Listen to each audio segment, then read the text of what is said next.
Hello guys, welcome. I am Samantha the Introvert and today I want to give you my personal recap on episode 7 of The Next Prince. So let's get into it. We start the episode where we left off last episode, which was the kiss. But as soon as they were about to give another kiss, Shakri came and accidentally interrupted both of them, leaving them shy to leave. Then we see Prince Calvin because after that drunken night, he left the club but no one cared to bother to look for him. Luckily, Jay saw him at the club and brought him home, which is this popular place. That night when Jane bumped into drunk Calvin, Calvin told Jay that he was a prince before passing out cold. Now that Calvin is super sober, Jay asks Calvin if he really is the prince, but because Calvin wishes to be a friend and not be separated by status, he told Jay a big lie. We can all agree that Calvin likes Jay, or else his shy self or shy butt will not be here communicating with him comfortably. They both talked and got to know one another a little bit, but Calvin, he didn't fully tell Jay the story of him, just bits and pieces without revealing his status. I find it strange to watch this show or this part of the house when I recently just watched My Golden Blood with the same place and table. Anyways, Jay had to leave because he and some friends are planning to do some protesting and wanted to invite Calvin, but Calvin declined. Now, after that kiss, Cannon feel connected more to Sharon, and others only Sharon should be the one to follow him around. I love how Shaq is cheering for the right team because Homeboy knows what's going on with these two.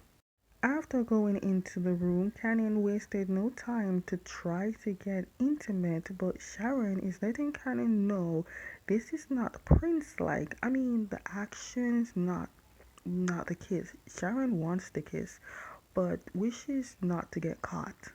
After Kanye snapped out of it and went to reality, he's trying to focus on who would want to get rid of him because the men who Sharon fought at the nightclub had been there to clearly did something serious. Sharon said he can tell the men he fought were not professionals, so whoever hired them was not doing it to kill him but to scare them, but underestimated Sharon. After leaving Cannon's room, Sharon got a text from Withis, whatever it is, about Cannon's stepfather, but due to what happened last night, Sharon told Withis that he may not be texting for a while, so he should pause for a while, but also keep an eye out. Meanwhile, the king already got the news on what happened that night at the club and how all children snuck out. Sharon went to meet the king, who have informed him he will get a punishment, which Sharon already knew what was coming. The king is very upset because Sharon's job is to protect Cannon, and even though he did that, Sharon failed to keep Cannon indoors from paparazzi, and from that, Sharon is stripped from his protective duty. He will not be Cannon's personal bodyguard. Shakri found out and told Cannon, but Cannon cannot interfere in this matter, yet regardless, the warning was not clear and he went anyways. Cannon went to speak to the king, his grandfather, and thought he could just get away with his words, but at this point the damage is done and it is very severe for that. Now, in front of them all, the king tells Cannon that Sharon will not be appointed to Cannon as his coach or bodyguard, and that the king already found a coach for Cannon, so he will decline the off. He won't. No, what? He won't decline the offer.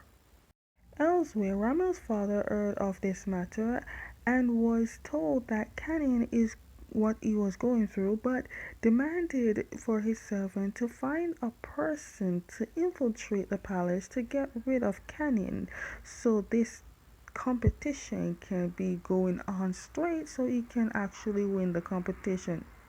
The faster we figure out who wants to get rid of Cannon, the better we get to find out who was the one that killed the mother. Then we see that Cannon was greeted by his new coach the next day, but Cannon did not feel like doing any training right away and told his man trainer that he will be training tomorrow.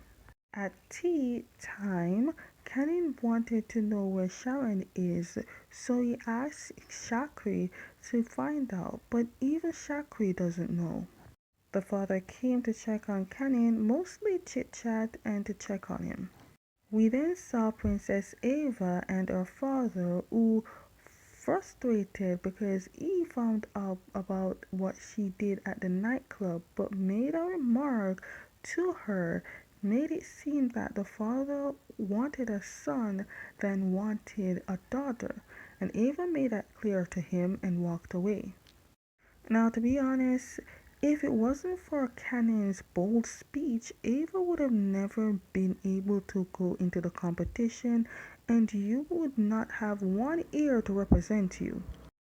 Since Cannon asked Sakri to find out where Sharon is, he is determined, but no one will tell him until he spots a servant with food and suggests he is going where Sharon is, so Sakri followed. That servant went in a barn, and sure enough, Sharon is there, and Shakri told Sharon about how much Canyon is worried about Sharon.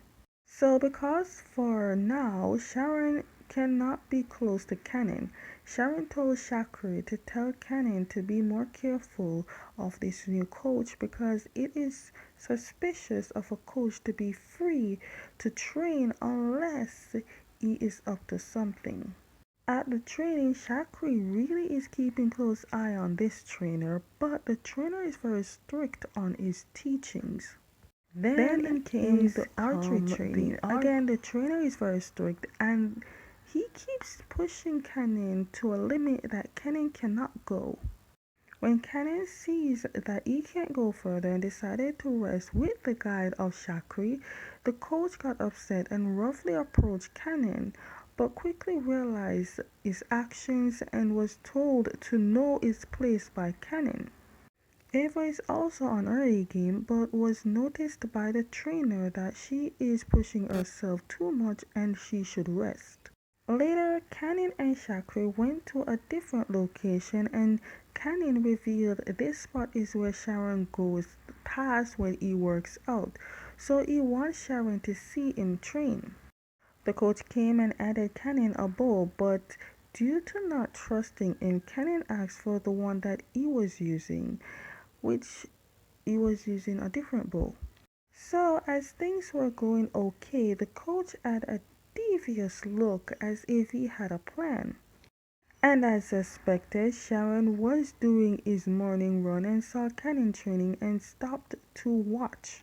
But something fell off. Slowly Cannon's aim is off and it left you wondering what did the coach do?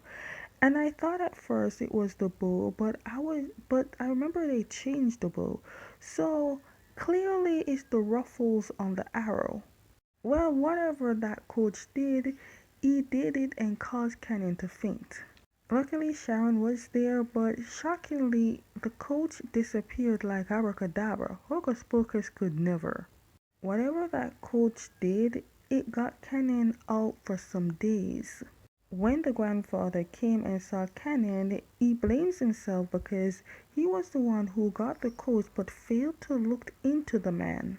After finding out that Sharon was the first to suspect the coach, the king realized that Sharon helped save Cannon and decided to put Sharon back as Cannon's trainer and bodyguard. Sharon then went to the dungeon because they have caught the coach, but he refused to tell who hires him. Since the man will not tell Sharon anything, he will remain as a prisoner. And of course, news of Cannon's condition reaches other places and Ramil keeps thinking negativity so he can be crowned winner. Later when Sharon went to check on the prisoner, he found that the prisoner escaped. How? I do not know. Sharon regretfully told the king, but the king doesn't look all that surprised. Meanwhile, Ava came to check on Canyon like a true friend should, but because of what happened, the king avoided getting anyone from outsiders, even close friends, to visit Canyon at this moment. Both Shakri and Sharon took turns watching over Canyon, even though Sharon did most of the watching because he was truly worried. After finally waking up, Shakri told Canyon of what happened, even informing him that Sharon never left his side. Because of this, Canyon called for Sharon, and immediately Sharon showed up, and Canyon asked Shakri to leave them alone, and of course he left. The love they have for each other, no fairy tale can beat that. Now, when I saw this bathroom, I wonder if this is the same place from the pilot of Me and Thee. Now that the night is coming to an end, Sharon must leave, but Canyon doesn't want Sharon to leave. The horniness took over Canyon and he went full on heat on Sharon, and trust me, Sharon did not hesitate to see what is happening. But after watching this, I forgot we talking about Z and New. Their NC scenes were nothing to play with. Well, I have to stop it here because it was too much to show and I won't be getting any problems today. So, with all that said, that is all of my recap that I have of episode 7 of the next sprint. Stay tuned for episode 8.